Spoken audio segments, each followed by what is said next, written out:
오늘 특별 새벽 집회 이제 둘째 날이 시작이 되었습니다. 얼마나 저는 좋은지 몰라요.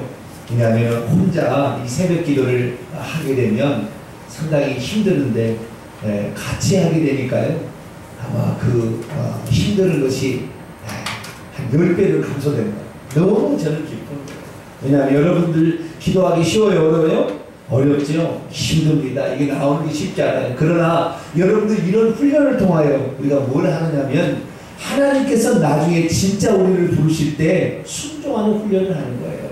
그래서 이 시간 이 새벽 기도가 기도도 있지만 한편으로는 우리가 순종하는 하나님이 부르실 때 아멘 하고 나갈 수 있는 그런 순종의 훈련인데 순종이 제사보다 낫습니다. 할렐루야. 하나님께서는 형식적으로 하는 것보다 마음을 들여서 하나님께 나온 사람을 기뻐하시는데 우리 성도들의 이 모든 소원과 그리고 여러분의 간구를 반드시 하나님께서 응답하여 주실 줄로 믿습니다. 자, 오늘은 기도의 가장 중요한 그 마음의 자세에 관한 그런 말씀을 함께 나누고자 합니다. 우리 프린트물이 준비되어 있으니까 함께 프린트물을 읽어가면서 은혜를 나누고자 합니다. 그는 내 마음에 합한 사람이다. 어제 우리는 하나님의 마음이 어디에 있는지 그리고 그분의 뜻을 이루어드리기 위해 기도했던 엘리야의 기도에 대해서 들었습니다. 그렇습니다. 우리는 기도하기 전에 먼저 해야 할 일이 있습니다. 첫째는 지금 내 앞에 있는 문제의 결과만을 놓고 그 문제를 해결해 달라고 했으며 기도할 것이 아니라 지금 내가 당면한 문제의 원인이 과연 어디에 기인한 것인지를 살펴보아야 합니다. 둘째, 지금 내가 가진 문제를 해결함에 있어서 하나님은 과연 어디에 그 마음을 두고 있는지를 살펴보아야 합니다. 무조건 기도부터 시작한다고 해서 되는 것이 아니죠. 우리가 과연 그동안 얼마나 기도하려고 시도해 보았습니까? 하지만 그 결과는 어떠했습니까? 하지만 엘리야는 북이스라엘의 기근의 원인이 어디에 있는지를 분명히 살펴보았고 그 시간 하나님은 북이스라엘 사람들이 여호와 하나님의 신앙을 떠나 바알 신앙으로 변질되는 것에 대해서 얼마나 마음 아파하고 있다는 사실을 알고 기도했던 것입니다. 이제는 우리가 짧게 기도할 때 할지라도 하나님의 마음을 움직이는 기도를 드려야 하겠습니다.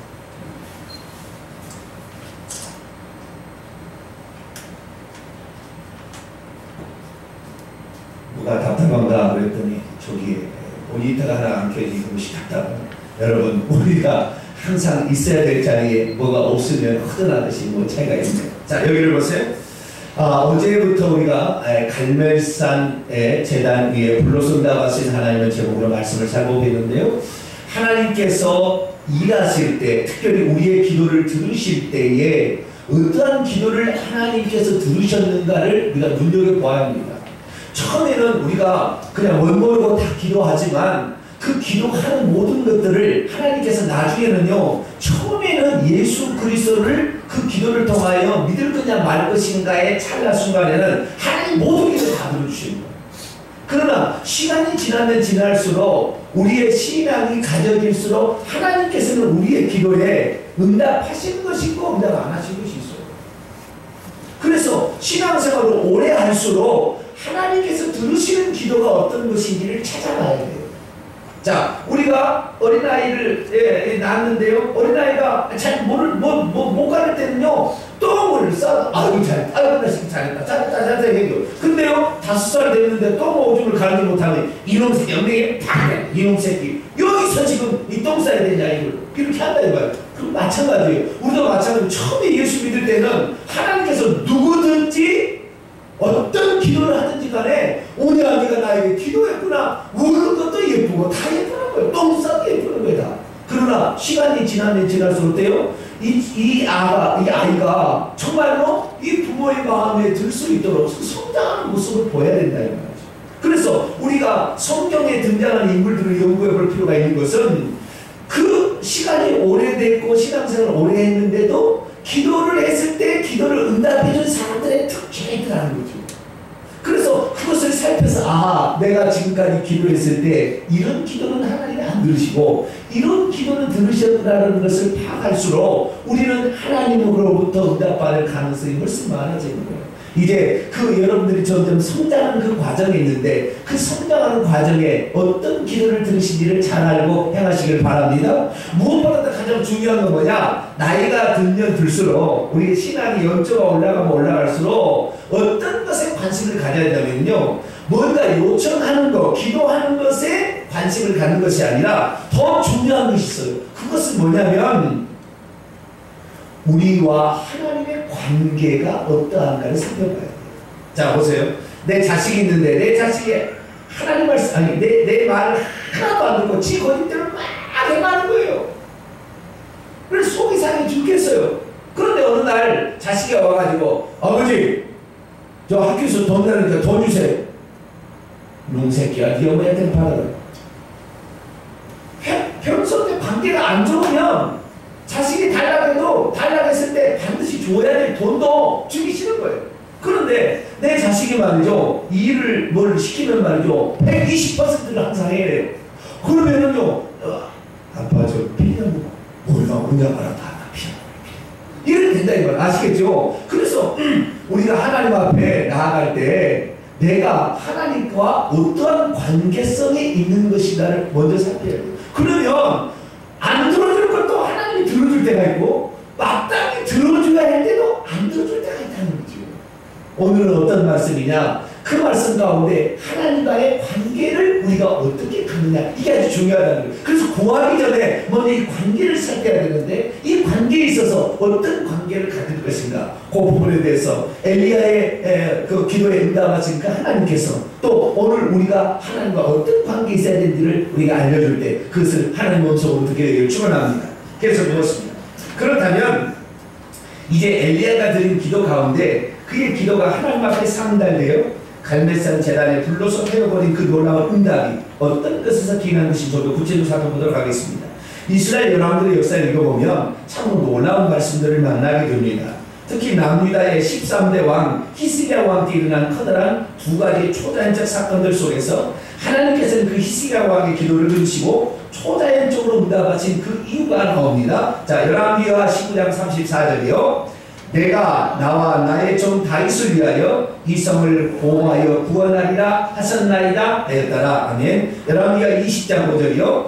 너는 돌아가서 내 백성의 주권자 히스기야에게 이르기를 왕의 조상 다윗의 하나님 여호와의 말씀이 내가 네 기도를 들었고 내 눈물을 보았노라. 내가 너를 낫게 하리니 내가 3일 만에 여호와의 성전에 올라가겠고. 아멘. 위의 두 가지 사건은 하나님께서 히스기야의 기도에 응답해 준 이유에 대해 통일한 후에 이대왕이었던 다윗 왕을 위하여 예루살렘 성을 대제국 아수로부터 건져줄 것이라고 이야기합니다. 또한 그가 죽을 병에 걸렸음에도 불구하고 다윗과 함께 하셨던 그 하나님께서 히스기야의 기도를 들으시고 히스기야의 생명을 15년 동안이나 연장해 주시겠다고 말씀하고 있습니다. 대체 다윗은 어떤 사람이었고 어떤 기도를 드렸길래 하나님께서는 다윗을 위하여 예루살렘 성을 보호해 주시고 하나님은 자신에 대해 소개하기를 나는 너의 조상 다윗의 하나님이다 라고 말씀하신 것일까요? 그것은 엘리야의 기도와 거의 흡사합니다. 여기를 보세요.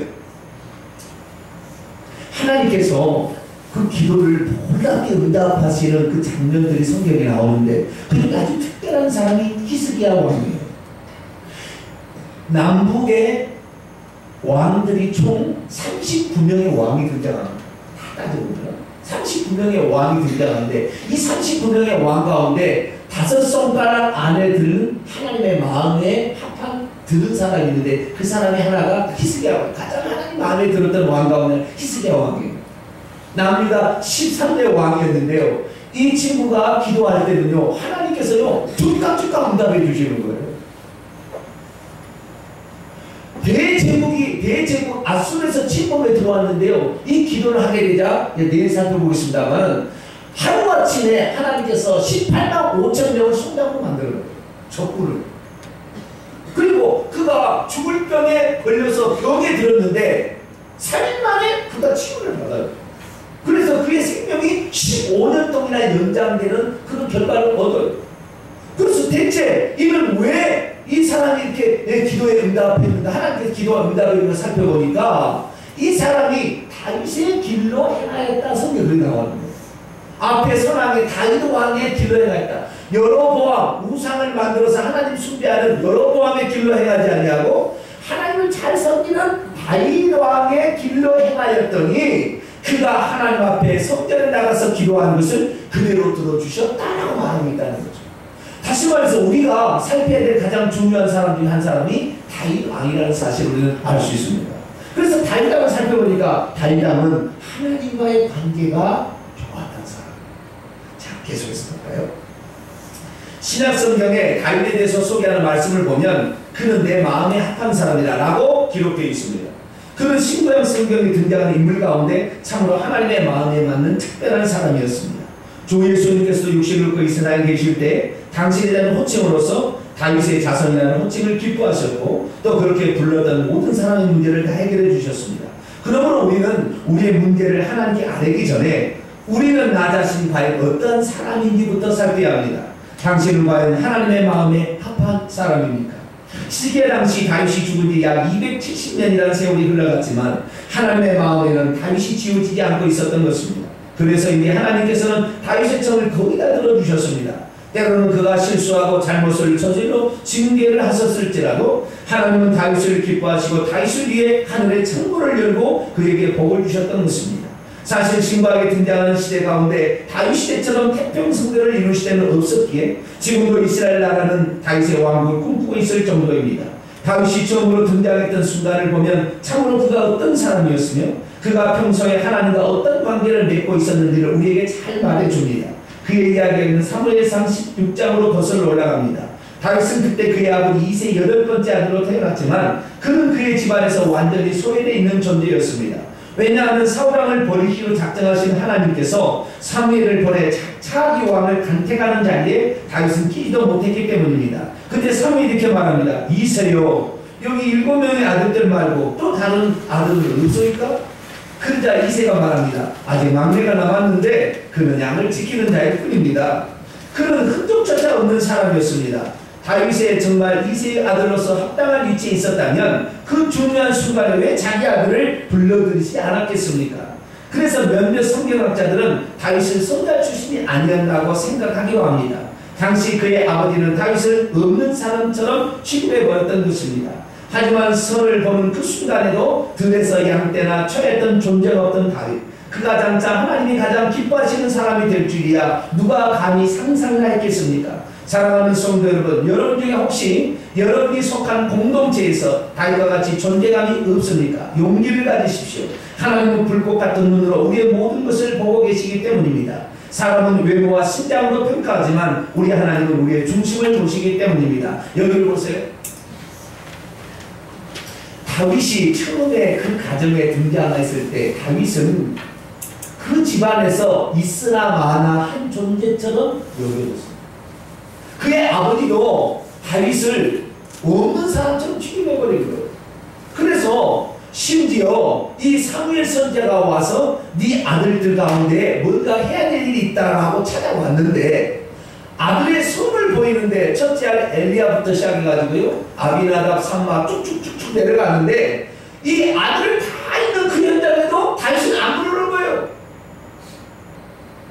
그런데 이 사무엘 선지자가 이제 사울왕을 폐하시고, 왜냐하면 불순종했기 때문에 교만했기 때문에 폐하시고 이제 자기 왕을 세우기 원하여 내가 저 베들레헴 사람 이새의 아들 가운데 왕을 내가 보았다. 너는 가서 내가 명하는 사람에게 기름을 부으라. 그랬어요. 그래서 이 사무엘이 기름불을 가지고 가서 이 베들레헴 사람 이새 집에 가서 사랑을 하는 거예요. 그래서 이 이새가 자기 아들을 낳는데 자기 아들 중에 엘리야이 최고로 멋지고 잘생겼어요.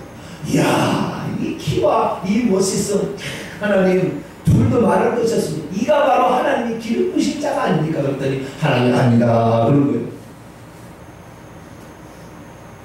너는 외모와 키를 보겠지만 나는 중심을 보는데 그건 아니다 그랬다는 거예요.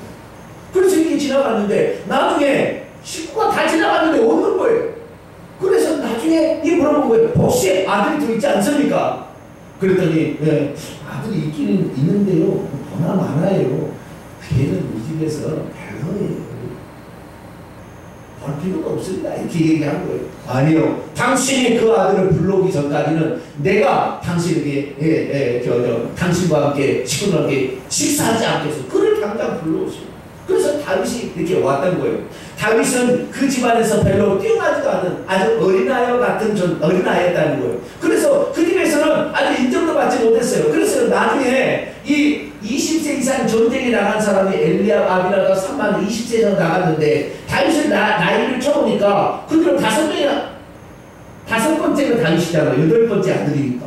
그래서 1년씩에도요 19, 18, 17, 16, 15세가 되는 거예요. 2년씩에 버리면 10살밖에 안 되는 거예요, 다윗이. 그래서 10살밖에 안 되는 애가 양떼를 칠 수는 없다. 적어도 12살, 15살은 되지 않았나. 이렇게 추정합니다. 그래서 오늘날 성경학자들은 이 다윗의 나이가, 요 기름 부음을 받을 때 나이가 15세 정도로 보는데, 그래서 이 아이는 이 2세가 어떤 다른 여인을 통하여 난 자식이 아닙니다. 그 정도로 평가할 정도로. 그랬는지 안 그랬는지 모르겠어요. 천국 가면 알겠는데, 저는 그 정도로 존재감이 없는 사람이 있어요. 그런데 이 다윗은 그 존재감이 없는 사람이었지만 혼자 어때요? 하나님과 은밀하게 하나님과의 관계를 키워나가고 있었다는 거예요. 여러분이 혹시 다른 사람에게 지금 존재감이 없고 여러분이 있으나 마나 한 사람이라 할지라도 여러분이 하나님과 관계를 맺어가기 시작하면 하나님께서는 중심을 보시는데 여러분을 언제가 반드시 들었을 줄로 믿습니다. 우리가 현재는 비록 별볼일 없는 사람이라 할지라도 우리가 하나님 앞에 어떤 사람이 될 것인가를 마음을 품고 여러분이 그렇게 살아가면 하나님께서는 어느 날 내가 그를 출연하여 불러서 내가 그를 쓸 것이니까 다른 사람이 아니라 그 사람을 내 종이 되게 하라. 하나님 그렇게 한다는 거예요. 여러분 그런 사람이 되기를 축원합니다. 그럼 대체 다윗은 어떤 것을 하나님과 관계를 키워나가고 있었을까요? 계속해서 보도록 하겠습니다. 그런 아버지의 생각 속에 자신의 명단에도 들지 못했던 다윗을 왜 하나님께서는 그리도 기뻐하시며 그를 왕으로 세우시고 수천 년이 흐르도록 그의 이름을 말씀하고 있는 것입니다. 그리고 그의 간구하는 소리에 귀를 기울이시고 그의 기도에 응답해 주신 것일까요? 오늘 본문에 의하면 그는 다음 같은 사람이었습니다. 첫째, 그는 누가 보나 안 보나 무슨 일이든지 충성된 사람이었습니다. 그는 어린 나이에도 불구하고 아버지의 명령에 따라 그날도 양떼를 지켰습니다. 장사한 영들은 결코 행하지 않는 굳은 일들, 힘의 경운이었지만 그는 그가 하는 일에 불평하지 않았으며 오히려 날마다 그 일을 성실히 수행했던 것입니다. 둘째, 그는 어디에서나 하나님을 예배하는 사람이었습니다. 그는 외톨이처럼 집에서 멀리 따라왔지만 들판마저 하나님의 예배 초소로 바꿔버렸습니다. 그는 자신이 직접 만든 악기를 연주하며 하나님을 찬양했습니다. 그가 목동 일을 하면서 불렀던 대표적인 찬송을 혹시 아십니까? 그것이 바로 시편 23편입니다. 셋째, 그는 하나님만을 절대적으로 의지하는 사람이었습니다. 그러므로 그에게는 하나님 외에 그 어떤 것도 두려워하지 않았습니다. 그는 어린 나이였지만 큰 이빨로 양떼를 물어가는 사자와 곰도 무서워하지 않았습니다. 심지어 키가 290m인 블레셋의 전사 골리앗도 두려워하지 않았습니다. 왜냐고요? 그는 엘리야 선지자처럼 살아계신 하나님만을 신뢰했기 때문입니다. 그에게 하나님은 명목상의 하나님이 아니었습니다. 그는 하나님을 살아계셔서 지금도 일하시는 분임을 철저히 믿었던 것입니다. 사무엘상 17장 36절에서 37절이요. 주의 종이 사자와 곰도 쳤은즉 살아계시는 하나님의 군대를 모욕한 이 할례받지 않는 블레셋 사람이니까 그가 그 짐승의 하나와 같이 되리이다. 또 다윗이 이르되 여호와께서 나를 사자의 발톱과 곰의 발톱에서 건져내셨은즉 나를 이 블레셋 사람의 손에서도 건져내시리이다. 아멘. 여기를 보세요. 제가요 요즘 들어와서 기가 막힌 일들을 많이 발견했어요. 기가 막힌 일들을 많이 발견했는데 어떤 일을 발견했냐면 여러분 우리의 인생에 풍파가 없을 수가 없어요. 반드시 풍파가 우리에게 닥칩니다. 우리는 제가 어제도 얘기했습니다만 광야로 나와 있거든요. 광야에서는 모든 풍파가 우리를 기다리고 있습니다. 그런데 어떠한 사람이 하는 기도를 드리냐. 작년에도요 초자연적으로 하나님이 상상치 못할 기적 같은 일로 역사하는 우리 성도들이 있습니다. 나에게 간직시키고 노래한 역사를 이룬 사람이 있는데 그 사람이 어떠한 사람이냐. 그 사람은요 비가 오나 눈이 오나 항상 그 자리에서 자신의 책임을 성실히 간다.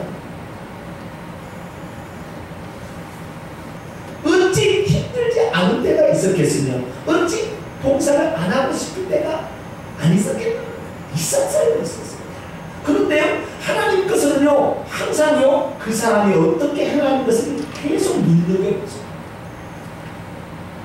네가 원망의 자리에 분명히 너가 있건만 너는 왜 원망의 자리에 너는 아무 말 하지 않냐고 묵묵히 그렇게 해가고 그걸 본다. 다윗이요, 예? 그날도 이 양떼를 치러 갔을 때 집에 무슨 일이 있었다는 사실을 알았을 거라는 주장이 됩니다. 그런데도 다윗을 보낼 때는요, 보통 사람 같은 아버지 오늘은 다른 사람 돈 싹돈 좀 사서 보내시고 오늘은 온 식구가 다 모여서 지금 3일 와서 제사하고 잔치한다는데 저도 좀 끼워주세요.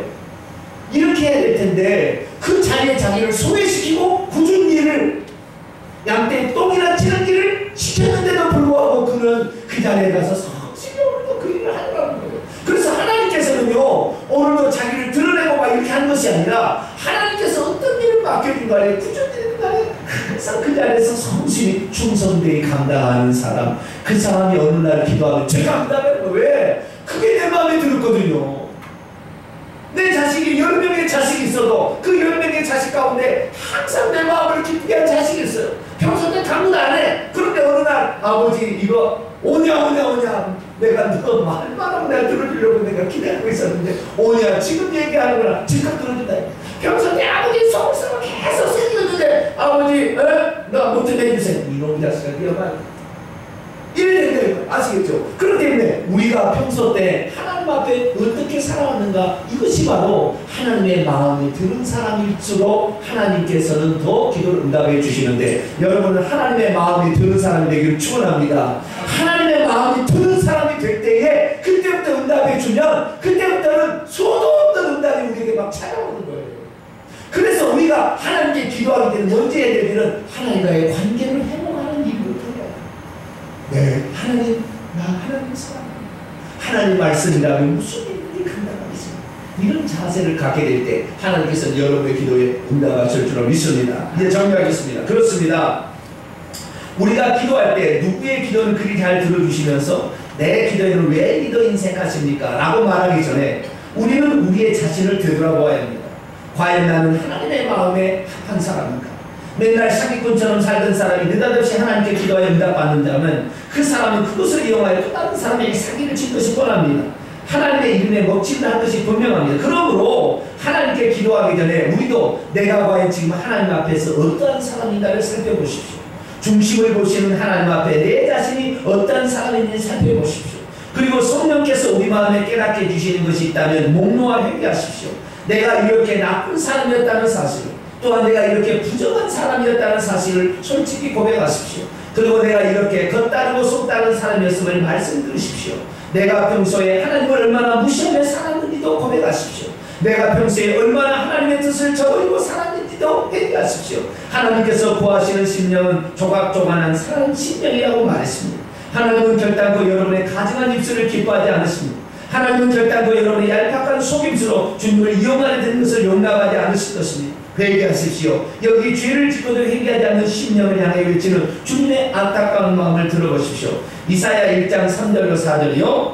낙이나 소같은 짐승도 제 주인을 알아보는데 자기를 보살피는 주인에게 고마워하는데 이스라엘은 그것도 모르는구나. 내가 무슨 일을 해주어도 내 백성은 아랑곳하지 않는구나. 오 범죄한 백성이여, 아 서글프구나. 죄진에 눌려 허리를 굽히고 걸어다니는 족속이여, 너희 조상들도 하는 짓마다 다 죄악뿐이더니 너희도 하는 짓마다 그뿐이로구나. 그저 주님에게 등 돌리고 이스라엘의 거룩한 분을 우습게만 아는구나. 아멘. 회개합시다. 뭔가 달라고 기도하기 전에 우리의 삐뚤어진 마음부터 돌이킵시다.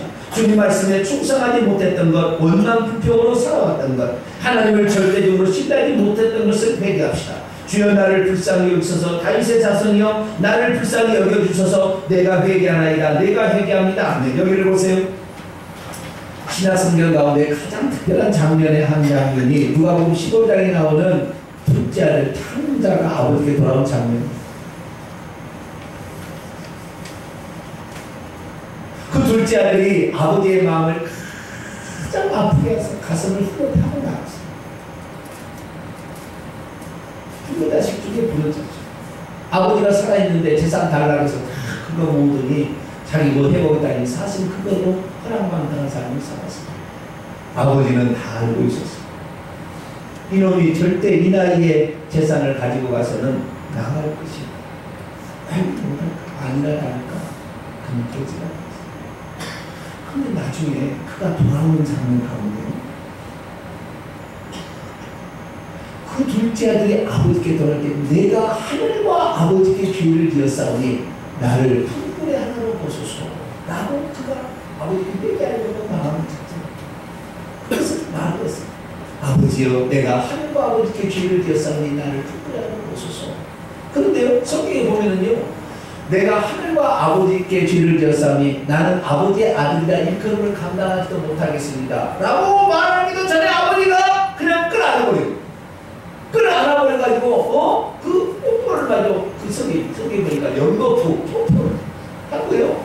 야 좀들아 이 아들을 위하여 좋은 옷을 입히고 이 아들을 위하여 가락지를 끼우고 이 아들을 위하여 신발을 시키고 이 아들을 위하여 고기를 잡으라 그랬어요. 근데 여러분 잘 보세요. 그 둘째 아들이 돌아왔을 때에 둘째 아들이 아버지한테 아버지 나 굶어 가지고 배고파요. 그래서요 밥 달라고 했어요? 안 했어요. 그 아들의 한 유일한 것은 내가 아버지의 마음을 아프게 한 사람입니다. 나는 조과도 못한 사람입니다. 그 말밖에 안 했다고요. 그런데 아버지는 어떠냐? 그 자식이 자신의 잘못을 깨닫고 돌아왔을 때 그 즉시 과거를 보지 않냐고 그에게 필요한 모든 것을 아낌없이 다 내주더라는 거예요. 할렐루야. 우리가 기도하는 것보다 10배 100배 축복을 받는 건 뭐냐? 우리가 얼마나 하나님 앞에 부정한 사람이요 얄팍한 사람이요 못된 사람이었다는 것을 하나님께 간구할 때 하나님께서는 그 마음을 보시고 아낌없이 자신의 것을 내준다는 거예요.